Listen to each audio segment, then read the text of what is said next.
Spain arrived at the 2026 World Cup as one of the favorites to lift the trophy, but after just one match, doubt has started to spread. 27 shots, 0 goals, a frustrating draw against Cape Verde, and now, with pressure already building, Spain's hopes may rest on the shoulders of an 18-year-old recovering from injury, Lamine Yamal. The question is no longer whether Spain can dominate possession. The question is whether they can actually score. And if they can't beat Saudi Arabia, could their World Cup already be heading toward disaster? Let's find out. When the World Cup began, Spain were expected to cruise through Group H. The reigning European champions arrived with one of the most talented squads in international football. Rodri controlling midfield, Pedri creating chances, a defense led by Aymeric Laporte, and a new generation led by the sensational Lamine Yamal. Yet their opening performance against Cape Verde raised serious concerns. On paper, Spain looked dominant. They controlled possession. They camped in the opponent's half. They generated wave after wave of attacks. But football isn't won on possession statistics. It's won by putting the ball in the net, and Spain couldn't do it.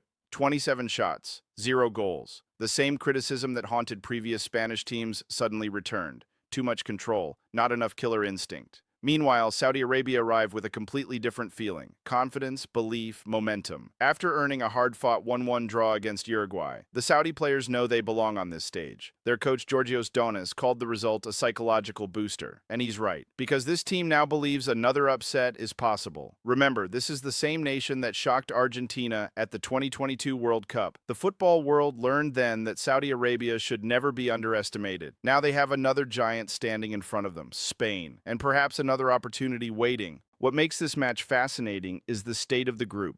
Every single team has 1 point. Uruguay, Saudi Arabia, Spain, Cape Verde. Nobody has separated themselves, nobody has taken control, which means everything is still up for grabs. For Saudi Arabia, victory would place them in an incredible position to reach the knockout rounds. For Spain, failure to win would create enormous pressure before their showdown with Uruguay. Imagine that scenario: Spain entering the final group game needing a result against Marcelo Bielsa's dangerous Uruguay side. That possibility alone should make Spanish fans nervous, and it adds another layer of pressure to Sunday's match, because this is not just another group game, this feels like a turning point. Let's talk about the player everyone is watching, Lamine Yamal. At just 18 years old, he has already become one of the most exciting footballers on the planet. But against Cape Verde, he wasn't ready to start. Recovering from a hamstring injury, Yamal began on the bench and entered late. Yet something interesting happened when he stepped onto the field. Spain suddenly looked alive. The tempo increased. The attack became less predictable. The defenders looked uncomfortable. The threat level changed immediately. It wasn't enough to find a goal, but it was enough to remind everyone how important he is. Yamal himself admitted he's not ready for a full match. He said, "I'm fine. I'm feeling good. But it's too soon." That creates a huge dilemma for Luis de la Fuente.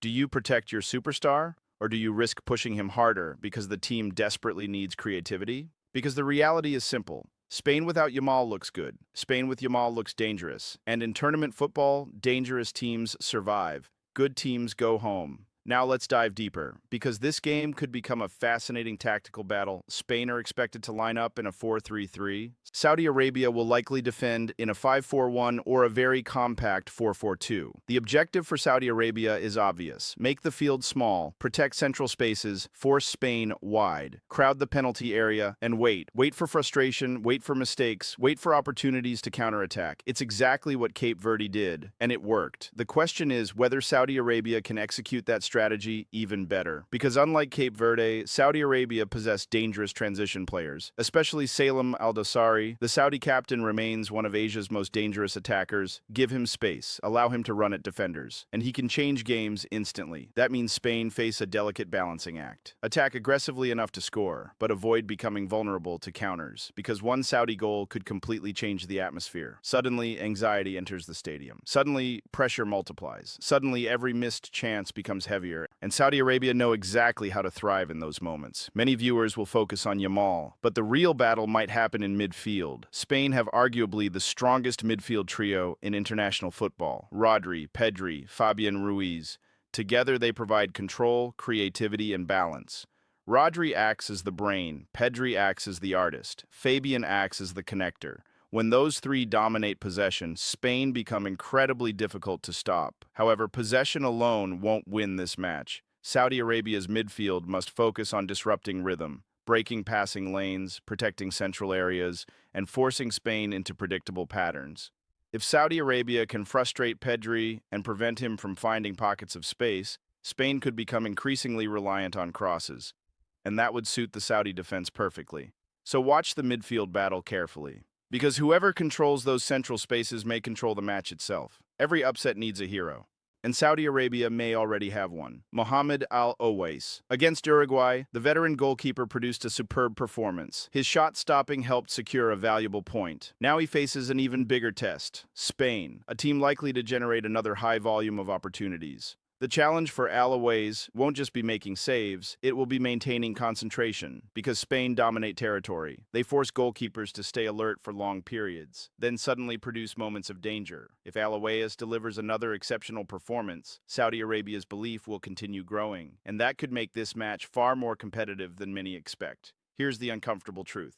Spain don't have a possession problem. They don't have a defensive problem. They don't even have a chance creation problem. They have a finishing problem. Against Cape Verde, they generated enough opportunities to win comfortably, yet they lacked ruthlessness. The great Spanish teams of the past had moments of magic. David Villa, Fernando Torres, players capable of turning dominance into goals. This current side is still searching for that killer edge. That's why Yamal's return matters so much, because he offers unpredictability, he offers chaos, he offers the ability to create something from nothing.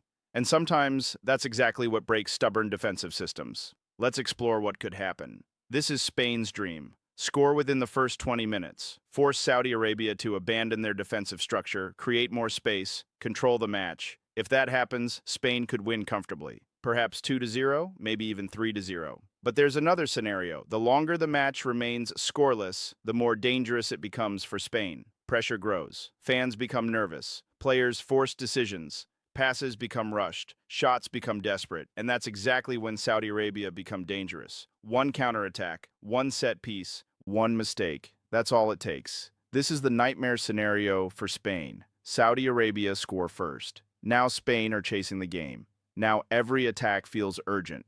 Now Saudi Arabia can sit even deeper. This is the scenario that could create one of the biggest stories of the tournament, and it's why Spain cannot afford complacency. So what do I think happens? Despite all the concerns, Spain remain overwhelming favorites. The Opta supercomputer gives them an 86.7% chance of victory. That's a huge number, and there are good reasons for it. Spain possess superior talent, superior depth, superior midfield control, and most importantly, they appear ready to welcome back more minutes from Lamine Yamal. The first match felt like a wake-up call. Not a collapse, not a crisis, a warning. The kind of warning elite teams often receive before they improve. I expect Saudi Arabia to defend brilliantly. I expect Al-Owais to make several important saves. I expect Spain to experience moments of frustration, but eventually, quality should prevail. Yamal's creativity, Pedri's intelligence, Rodri's control, together they should create enough opportunities. My prediction, Spain 2, Saudi Arabia 0. A professional response, not spectacular, but effective, and enough to put Spain back on course. But even if Spain win, the biggest questions may still remain unanswered. Can this attack consistently score against elite opponents? Can Yamal stay healthy throughout the tournament? And what happens when Spain face Uruguay in what could become the decisive battle for top spot? Because Saudi Arabia might be the test, but Uruguay could be the verdict. And if Spain want to become world champions, their real World Cup journey may only be beginning.